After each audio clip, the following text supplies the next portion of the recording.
Bill. Thanks for having me. It's a full house. I'm very impressed. You all rolled out of bed on a Saturday morning, and you're not surfing or kayaking. It's appropriate. We're in the surf incubator. The password is surf the sound, and it's very sunny. Welcome. It's really great to see everybody in person. My name is Alessya. Thank you, Bill, for the introduction. My talk is a little bit controversial, I guess, coming after LAC, right? I looked at the agenda yesterday, and I'm like, oh wow, I'm going to talk about observability, which is technically, part of MLOps, but I'm going after LAC, who's going to talk about the fact that we don't need MLOps. I'm not going to violently disagree with LAC. It's a great talk, actually. I observed different levels of maturity of AI adoption, and indeed, there are very, very different needs. And we've been overcomplicating with this very overloaded concept of MLOps. What do we exactly mean to get models to production? Anyway, as Black has asked in the beginning of his talk, I saw that not everybody here is working on machine learning, so I'll ask a different question. Who is working on software that's running in production? Okay. Do you monitor your software? Do you get paged when it fails? Who gets paged here? Okay, cool. Well, this is how I'm going to make this relevant, because machine learning, it's cool. We saw that little gray box in the middle of this huge software paradigm, and the interesting thing is machine learning is becoming very ubiquitous. Training a model, making it part of your, let's say, marketing suggestions or website personalization is becoming super trivial. So even if you're not directly working on machine learning, you're probably impacted by it one way or another, or going to be impacted by it. And the main reason you're going to be impacted by it is because so far, as a community who builds machine learning models, we somehow concluded that we don't need to monitor them. We just put them in production and they're fine. They're fine. So I'll talk about why they're not fine, how they can go wrong, and specifically, even if you're not working on machine learning, how you could be impacted, and what can you do about it? How can you develop an intuition about how they fail? All right, and I guess the agenda for this talk is very simple. We're going to talk about the why and the when and how it's Saturday. Got to keep it simple. All right, so what is observability? It's a fancy way of saying something very obvious. You want to analyze and measure change in your software application, that's what you already do. And now, when you have a software application that has an ML component, you want to extend that to the ML component. So today, we'll focus on some of these high-level questions, and we'll unpack what does ML observability mean? How is observability for ML different than observability for traditional software applications, which is basically table stakes today. And we'll start with the why, because so far we talked about why you don't need complex things. And this is one of my favorite discussions. So why do we need monitoring? Why do we need observability? Why do we need to know what's happening in our software? Well, it's very simple, because somebody will know. If you're not monitoring, somebody else is monitoring, trust me. Okay, what does that mean? Well, okay, so in our best case scenario, you have a nicely set up operations where you have some dedicated monitoring setup. Maybe you're eyeballing it every day, that's already good enough. And you get alerted when something goes wrong, when you have some kind of undesirable behavior. The interesting thing in machine learning is that it doesn't just fail. It continues, predicting things. They just become increasingly irrelevant. So in the average case, you're one of those engineers that has the machine learning component as part of their application, and you are monitoring it. So you get to learn that the ML model is failing. That's still good enough, right? In the worst case, the end user is the one who finds out. So, you may get an email, you may get somebody posting on Twitter that they're unhappy with how your application works. We've seen plenty of those.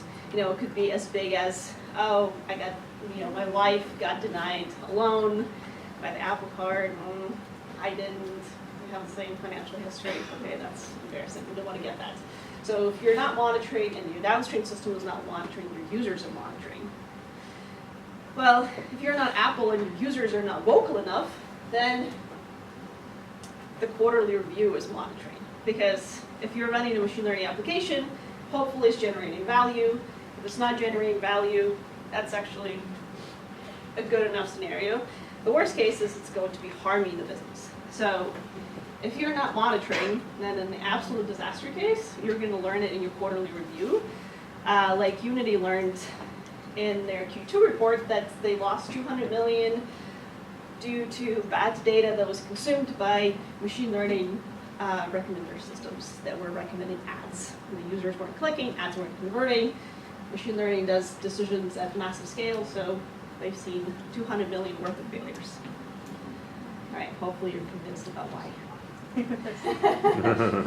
Now let's talk about when. Well, as soon as you want to know what's going on in your machine learning system, when you're still developing the model, you probably know to a good degree. So once things are in production, as Lack showed in that paper, your little machine learning model becomes surrounded by a lot of complexity.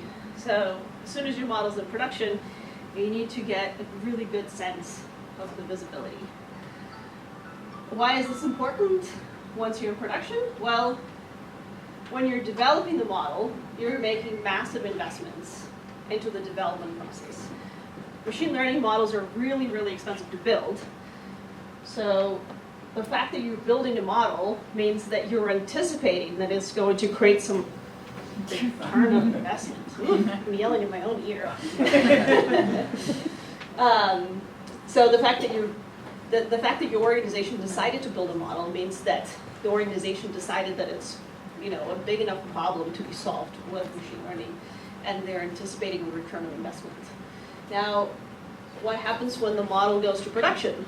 Well, as I said, as a community, as a machine learning community, we've been operating under this false assumption that machine learning models are somehow invincible. So once we put them in production, what happens? Profit, of course. What else can happen? Unfortunately, machine learning models are very fickle. They degrade in performance, maybe because you didn't do a very good job translating the feature engineering pipelines from experimentation to production. That's one reason. But actually, in most common scenarios, they break for the silliest reasons. Like the data engineer decided to, optimize some of the ETL queries, and now 3 of your features are completely null. And your model still works, still makes predictions, but these predictions are garbage now. So identifying that this is happening in your system, whether you're running on a small scale with one model or a large scale with many models, hundreds of models, is very, very critical. So what does observability do in production? Well, it surfaces various very important things about your system, everything from data quality to your model performance, various explainability markers, fairness, and so on.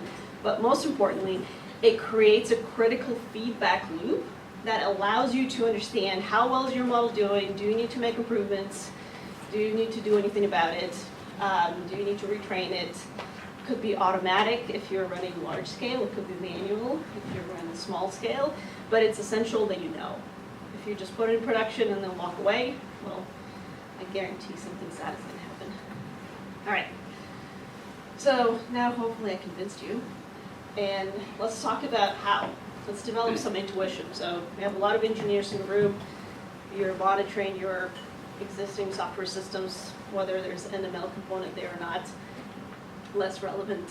I'm not going to go to insane depth because it's Saturday and I have 25 minutes, but let's try to develop a bit of intuition.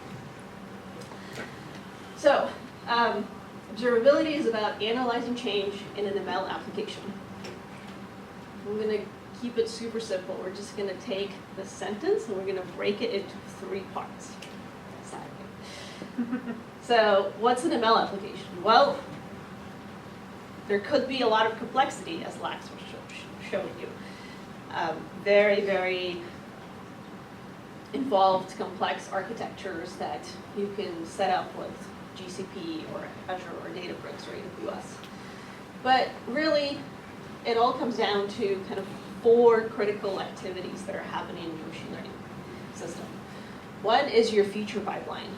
So the features are floating to your inference. Things could be changing. There could be that really eager data engineer that decided to redo half of the feature pipeline because it would work better and introduce some issues. Or your data could just be naturally drifting in the features. So monitoring and getting a sense of how healthy are your features is the first step. Then you have the model endpoint, the inference endpoint. Let's say it's behind an API. You want to keep an eye on the model inputs and outputs. You want to build some sense of a temporal change that's happening in the inputs and the outputs. Let's get a concrete example. You are making recommendations to a user. How is the input to your model changing over time? Day over day, week over week? Are you suddenly getting more people who want to buy toilet paper, like in 2020? Well, Walmart ran out of stock for like 3 months. That was unfortunate. They could have caught this. So watching how does the input into the model that goes through the inference changes over time, and then watching the outputs. What are we predicting?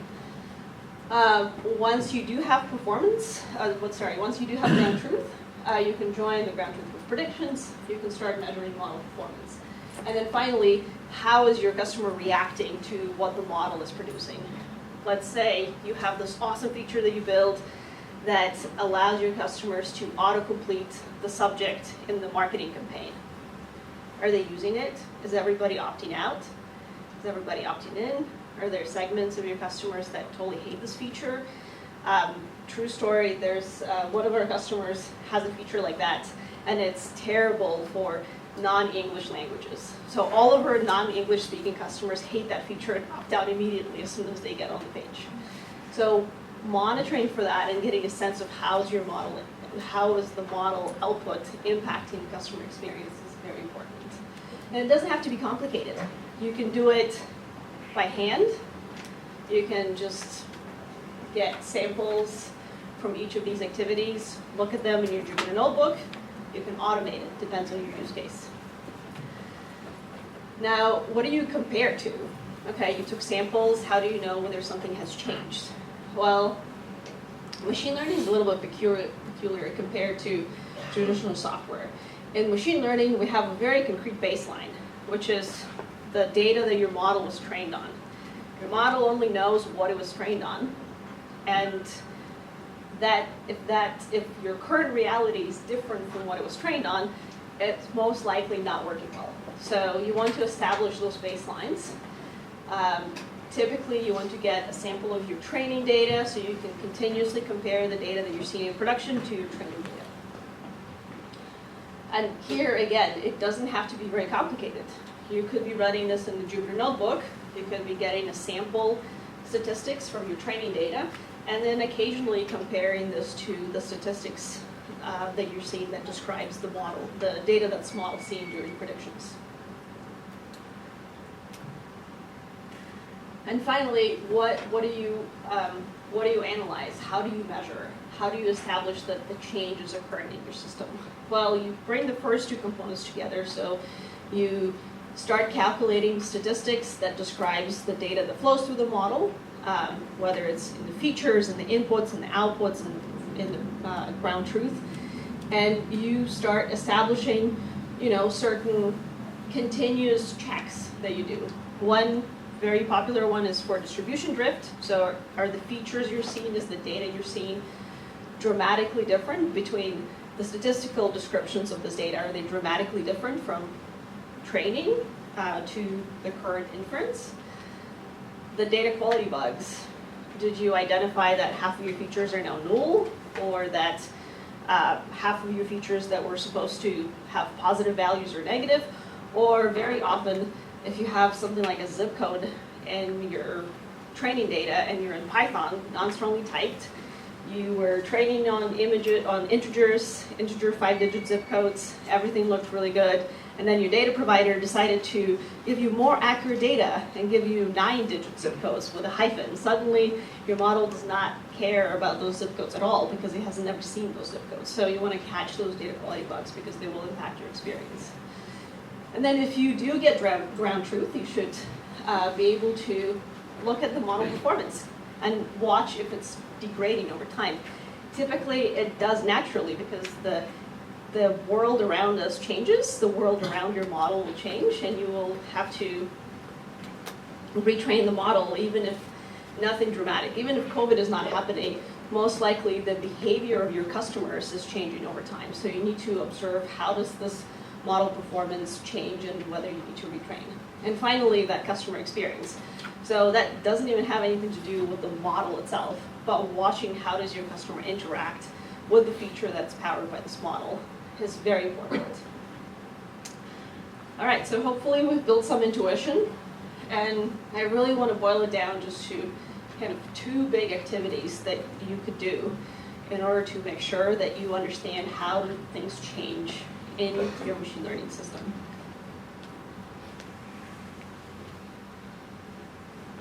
So the first activity is collecting telemetry. This is very similar to what you do in any software application. You run a web server, you have logs. You can always go back and look at those logs and debug. You can do the same thing for machine learning systems.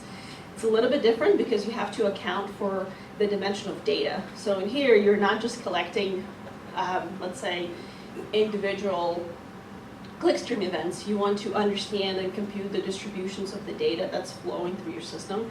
You identify some kind of cadence. Let's say you want to look at the data over daily range or weekly range and so on. You start collecting this data so you can then analyze it. So the collection step is first. The second step is analyzing and measuring. So once you're collecting the data, again, very similar to how you monitor your traditional software, you start comparing one distribution from your training data to the distribution that you collected from the inference and watching for the distribution drift, or looking for those missing values, or looking at the model performance.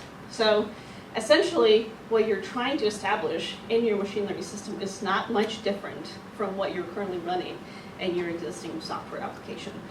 It's extending things a little bit to accommodate for the dimension of data. And even if you're not building a machine learning model, it's great to have that intuition, because if not already, very soon, your team will be running an application that does have a machine learning model. All right, so like I said, quick talk. I'm not going to dig very deep, but if you do want to dig deeper, there's an open source library that our team at YLabs maintains. It's called YLogs, and essentially it gives you that telemetry that you should be collecting, could be collecting for your machine learning systems. It's developed as an open standard, so we have contributors from all around the industry, and adoption by not necessarily those who are trying to build the very complex GCP architectures, but rather by anybody who just wants to have that diligence and see how does the data, underlying data that powers your model changes over time. And if you want to dig even deeper, you can try the SaaS service that we built, which basically runs on top of the telemetry collected by YLogs. It's free. You can monitor a handful of models, no strings attached, because it's a very good practice. But if you're curious and want to explore this further, that's the best way to just dig in, look at the visualizations, look at the different monitors that you can set up, and develop a really good intuition about it. All right. That will be it for today. Thank you so much.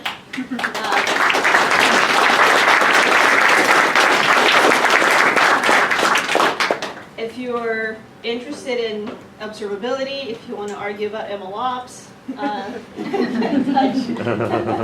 I would love to get your feedback, thoughts, whether, especially if you're not working in ML, it's always interesting to talk with engineers, whether they find this interesting, what kind of similarities do they see with the processes that they run, and so on.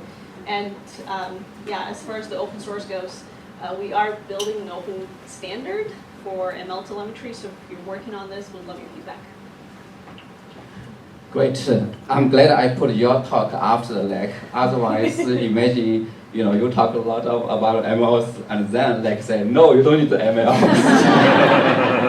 By the way, this is not. I would say the way I define MLOps is it's about people who are involved. So operators, including operators is a vague statement, right? Like I was an engineer and I operated machine learning systems. We had machine learning scientists who were on call, so operators could be anybody, could be you. So MLOps is about people, it's about process, and it's about tools that you build. It's very complex, and depending on the size of your machine learning operation, you need more or less of those. Great. So now we open up for the questions. We have a few minutes for the questions.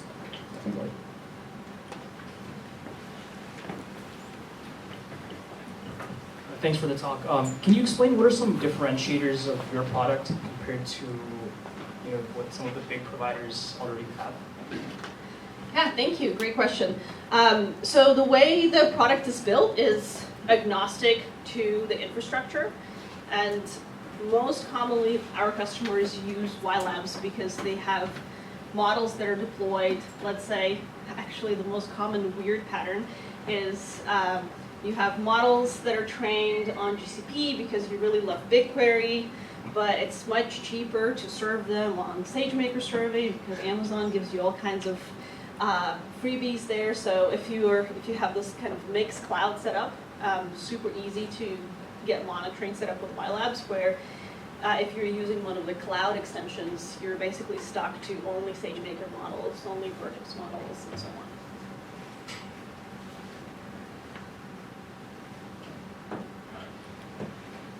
Can you?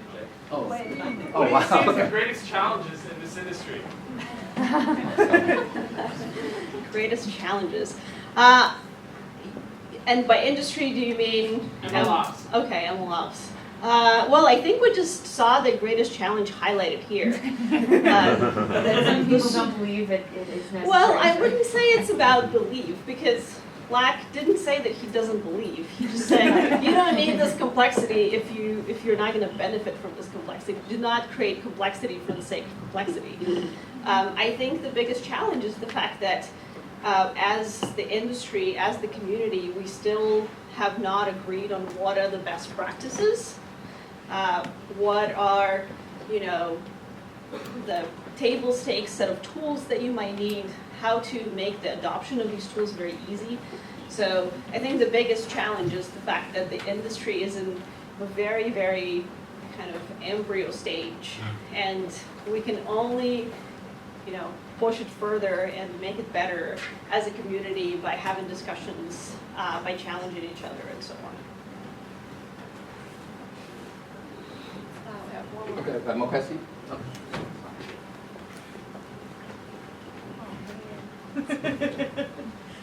So we come to you. So you said that YLabs is built to be platform agnostic, right? So say you use some kind of fully managed platform like, let's say, OpenAI. How would integration with something like that work compared to something like SageMaker? So I'll go here. The way we're able to be platform agnostic is by decoupling the process of collecting telemetry from the actual monitoring and observability. And this process of collecting telemetry is done using the open source library, which supports over 40 integrations. And I mean, as long as you're running in, let's say, Python, Java, Scala, Go, some bare bones language, you will be able to integrate and collect the telemetry.